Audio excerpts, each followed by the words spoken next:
Bonjour à tous, ici Bruno Maltor au Mondial de l'Auto sur le stand de Dacia.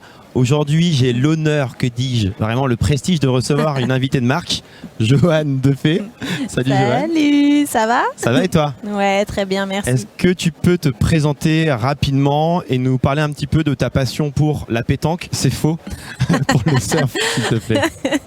Alors, je m'appelle Joanne Defay, je suis surfeuse professionnelle, j'ai 28 ans, viens de La Réunion et je fais ça depuis mes 8 ans. J'ai commencé à 8 ans à l'île de La Réunion et la passion a été assez directe, clairement, pour moi. J'ai vraiment toujours adoré ça, j'adore être dans l'eau, donc ça a été assez naturel. Je tiens à préciser quand même qu'on est tous les deux auvergnats et ça, t'es quand même né au Puy-en-Velay. Je suis altiligérien, ce qui veut dire de Haute-Loire.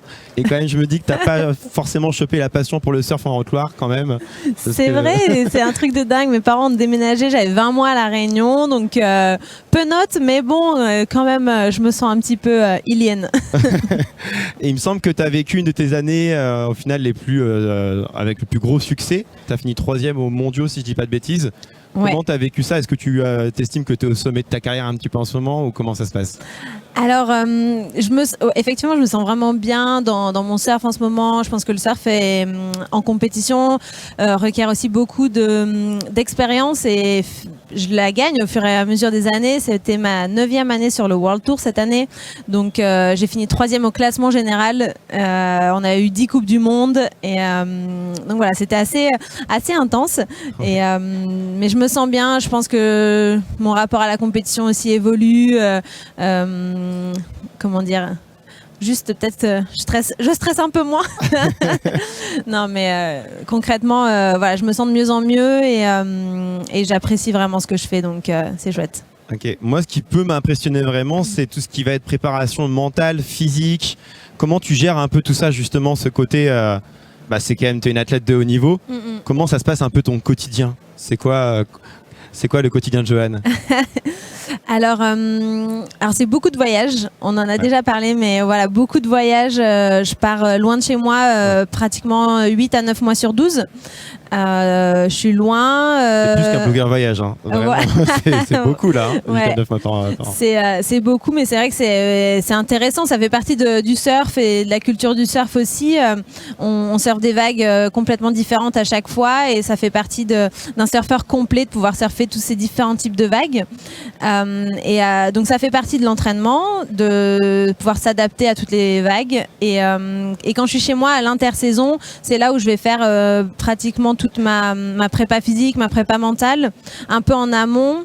Et après tout le reste du temps sur la route, je vais dire, c'est du maintien, un peu avec ce que j'ai autour de moi. J'ai ma petite gym que j'amène avec moi, enfin juste une corde à sauter, un ballon, tout ce genre, un tapis. Enfin voilà, je fais du yoga, de la muscu, un peu de tout, clairement. Et mais voilà, la grosse partie physique et mentale, c'est quand je suis chez moi à La Réunion, posée. Et le reste du temps, c'est plutôt du maintien, de l'adaptation aux vagues, comment apprendre les spots les spots où on va faire la compétition, les vagues, elles déferlent comment, à quelle fréquence, la houle, les planches, le matériel est hyper important aussi.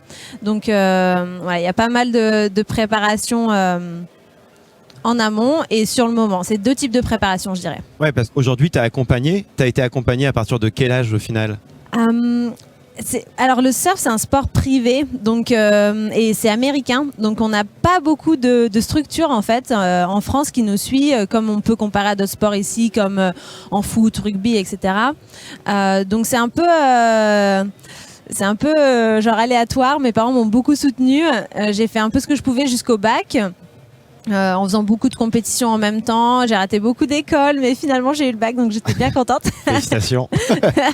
Et puis après, j'ai pu me lancer dans ma carrière pro à 100%. Et là, quand tu passes de la 2e division en gros à la 1re division pour faire les Coupes du Monde, t'es mieux rémunéré, t'es suivi par des sponsors, donc c'est un peu comme ça que voilà, je gagne ma vie. Et c'est, par contre, c'est moi qui fais la structure, donc je choisis qui m'accompagne, comment, mon coach ou mes coachs. Donc voilà, quel avion je prends. Enfin, c'est nous qui faisons toute la logistique aussi des déplacements. Donc voilà. Ok, vous gérez tout, ça doit être beaucoup de taf. Ouais. Tu dis que tu es 8 à 9 mois par an sur la route. Ouais. Est-ce qu'il y a une destination qui te plaît plus que les autres? Je crois que les Fidji, par exemple, tu as une histoire un peu. Ouais, les Fidji, c'est un peu une histoire d'amour. C'est vraiment un endroit magnifique, j'adore. Je suis pas encore allé, donc je suis un peu jaloux personnellement. Ah ouais, c'est ça. Okay. Le peuple fidjien, franchement, aussi, sont d'une gentillesse. Les gens sont vraiment adorables. Les vagues sont magnifiques, juste incroyable, un rêve. Et puis, j'adore le fait qu'il y ait plein de petites îles. Voilà, tropical, moi, c'est quand même ce que j'ai l'habitude et c'est magnifique. Ok.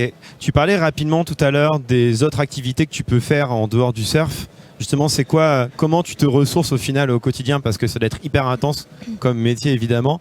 Il y a des trucs que tu fais qui te permettent un petit peu de t'évader, des activités outdoor par exemple? Ouais, bien sûr. La nature, clairement, c'est ma batterie. J'y retourne dès que j'ai besoin, que ce soit dans l'océan des fois, mais d'une façon différente, peut-être sans ma planche, avec des palmes. Je profite de l'océan ou j'amène surfer de la famille, des copains. Juste voilà, profiter de l'océan différemment.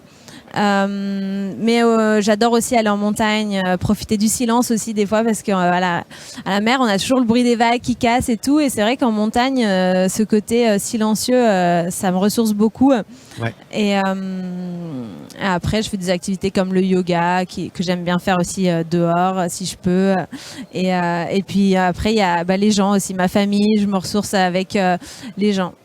J'ai une question qui est un peu bête, mais liée quand même. Je sais que, par exemple, tu as des sportifs à haut niveau, comme les footballeurs. Il y a quand même des activités qu'ils ne peuvent pas forcément faire, comme du ski, oui, etc. interdiction. Ouais. Est-ce que c'est le cas quand même? Est-ce que tu dois faire attention à certaines activités, ou comment ça se passe? Alors, je fais attention, clairement, parce que effectivement, pour une carrière de sportif, si on se blesse ou quoi que ce soit, ça peut engendrer des conséquences dramatiques. Mais j'ai pas de clause dans mes contrats ou quoi, comme peut l'avoir un footballeur. On gagne pas autant d'argent. Ouais, mais n'empêche, c'est vrai que si tu te blesses en faisant une randonnée à la Réunion, là tu viens, il y a beaucoup de belles randonnées à la Réunion. C'est vrai que ça peut avoir un impact, donc il faut faire un peu attention. J'imagine. Non, complètement. C'est clairement dans notre tête. Je pense que c'est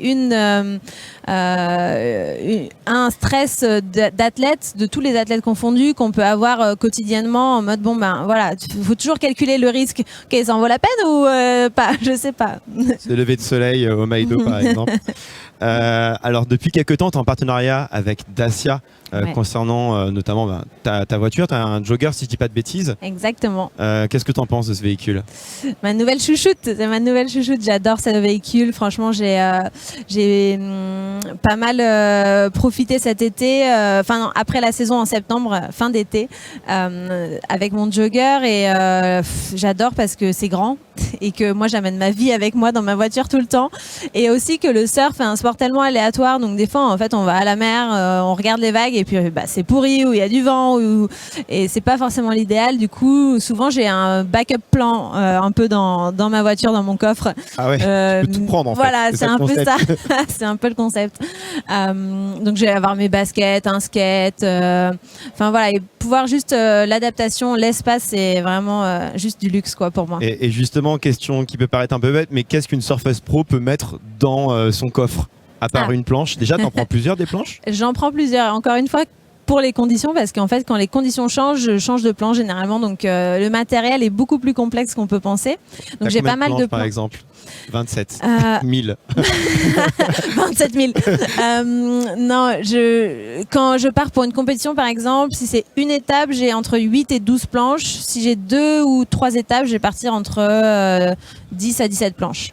Ok. Voilà, donc ça dépend vraiment des vagues. Mais si je suis juste à l'entraînement, là dans le sud-ouest avec mon Jogger, je vais peut-être prendre 3 planches. 3 planches, après il fait un peu frais, donc il faut les combinaisons, la serviette, la crème solaire bien sûr. et puis comme je disais, j'amène toujours des baskets, une tenue de sport si j'ai besoin de faire autre chose, si j'ai un changement de programme ou un skate, des fois juste sur la route, là, les surf skates, j'adore pouvoir profiter. Donc ouais. Ouais, tu peux tout prendre quoi. Exactement. Et il me semble que tu as une petite anecdote par rapport à la marque Dacia justement. Je crois que tu as appris à conduire avec Dacia, c'est ça? Ouais. C'est assez marrant. Enfin, mes parents ont eu des Dacia et du coup, c'est vrai que dès que j'ai eu le permis, ma mère m'avait transmis la Logan à l'époque, sa voiture le break dont elle rêvait. Donc bref, elle me l'avait transmis et j'ai direct conduit avec ça. Donc c'est un peu une histoire de famille. Grosse histoire d'amour. Et il me semble que tu es un peu quand même, tu considères l'océan évidemment comme ta maison dans un sens, la protection des océans, ça te parle. Qu'est-ce que tu fais toi en tant que justement sportif de haut niveau pour essayer de le respecter au maximum? Parce que je pense que quand même les surfeurs, plus que n'importe quelle autre personne, veulent que les océans soient propres. Complètement. Complètement. Je pense que tous les surfeurs sont affectés. Je pense aussi que pour être sensibilisé, il faut pouvoir profiter de l'élément. Donc clairement, nous, on est les premiers. On a envie de protéger nos océans. Et disons que moi, à mon faible niveau, je fais des choses du quotidien. Je sais pas, j'ai une gourde isotherme que j'amène partout avec moi. J'essaie de réduire mon impact avec les plastiques à utilisation unique, tout ça. Après, comme on disait, je voyage beaucoup, donc j'ai pas forcément une empreinte carbone très faible, mais ce qui est bien avec la WSL, la World Surf League, c'est l'organisation qui fait les Coupes du Monde. Elle déjà plante des arbres pour réduire notre impact carbone, tous les surfeurs, pour compenser. Et dans tous les endroits où on va, en fait, ils essayent de trouver une problématique écologique qu'ils peuvent essayer de résoudre ou aider une association sur place, etc. Donc, par exemple, dans le sud-ouest, encore une fois, je vais prendre la France comme exemple, on avait planté avec d'autres surfeurs plein de petits buissons, donc j'ai oublié les noms, mais pour essayer de consolider les dunes, pour éviter l'érosion, je crois qu'on dit, voilà. Et c'était assez intéressant de découvrir ça. Ensuite, au Mexique, on avait été nettoyer la plage parce que les tortues venaient pondre genre le mois d'après notre compétition, et il y a je ne sais combien de bébés qui se prennent dans du plastique, dans les déchets qu'il y a sur la plage, pour repartir à l'océan. Donc voilà, on essaye de mettre en place à chaque fois qu'on est quelque part des actions comme ça avec la World Surf League, et je trouve ça assez intéressant. Et c'est difficile des fois d'agir en tant que personne toute seule, surtout quand tu voyages comme ça, mais de le faire en groupe avec d'autres surfeurs et avec la WSL, je trouve ça hyper bien, quoi. Ouais, c'est hyper cool qu'ils fassent un petit peu des gestes qui permettent même de médiatiser tout simplement le sujet. Exactement, on en parle, nous à travers nos réseaux sociaux, eux à travers leurs réseaux sociaux, et puis c'est quelque chose de concret aussi. Ce que j'aime bien, c'est que des fois c'est tellement une problématique globale qu'on s'y perd un peu, et si je vais au Mexique, je vais pas savoir qu'est-ce que je peux faire en fait pour aider là-bas, alors que ils ont une problématique bien spécifique à leur pays ou à leur population, et du coup c'est important, je trouve, de s'adapter, quoi. Ok, trop cool. Pour changer de sujet et parler de quelque chose de très original, sans aucun doute, les JO 2024. Je pense qu'on t'en parle rarement en général. Hein. C'est quelque chose de très nouveau pour toi, non? Exactement. Comment ça, dans 2 ans? Je sais pas, ça te parle exactement. Est-ce que tu te prépares vraiment sur du... Est-ce qu'il y a une préparation spéciale par rapport à cet événement? Est-ce que tu te sens prête? Parce que c'est vraiment plus sur du long terme. Est-ce que tu vas aller en Polynésie parce que ça va se passer là-bas pour les épreuves, déjà pour t'entraîner? Comment ça se passe? Ouais. Je reviens sur le fait que les vagues sont très spécifiques, dont Tehupo où on aura la compétition. Donc clairement, l'objectif, c'est d'aller en Polynésie, à Tahiti, et surfer cette vague le plus possible. Entre mes événements déjà, parce que il y a ce système, je suis la compétition professionnelle et les jeux, c'est 2 circuits différents. Donc essayer de trouver le temps pour aller s'entraîner là-bas, je pense que c'est le principal, parce que je fais tout l'entraînement physique et tout mon entraînement, on va dire, du quotidien, que je fais pour mes compètes pro sont normalement dans le même état d'esprit que pour aller au jeu. Donc voilà, je vais continuer cette ligne droite, cette ligne conductrice qui marche, puisque voilà, je fais des bons résultats et en plus voilà, faire un entraînement spécifique sur le spot de Teahupo'o. D'accord, ok. Donc on te verra bientôt sur les vagues en Polynésie. Ouais. Je sais pas si en live il y a des questions, n'hésitez pas. Mais en tout cas, où est-ce qu'on peut te suivre, toi, Joanne, du coup? Sur les réseaux? Alors, sur Instagram principalement? Sur Instagram principalement, effectivement, c'est un peu mon réseau favori. Je suis pas trop Twitter, mais voilà, réseaux sociaux, c'est plus Instagram. Ok, trop cool. Bah, merci beaucoup en tout cas pour à toi. tout le temps que tu nous as accordé, c'était cool. hyper intéressant. Ouais. Et on te souhaite bonne chance pour la suite. C'est gentil, merci beaucoup. Salut tout le monde.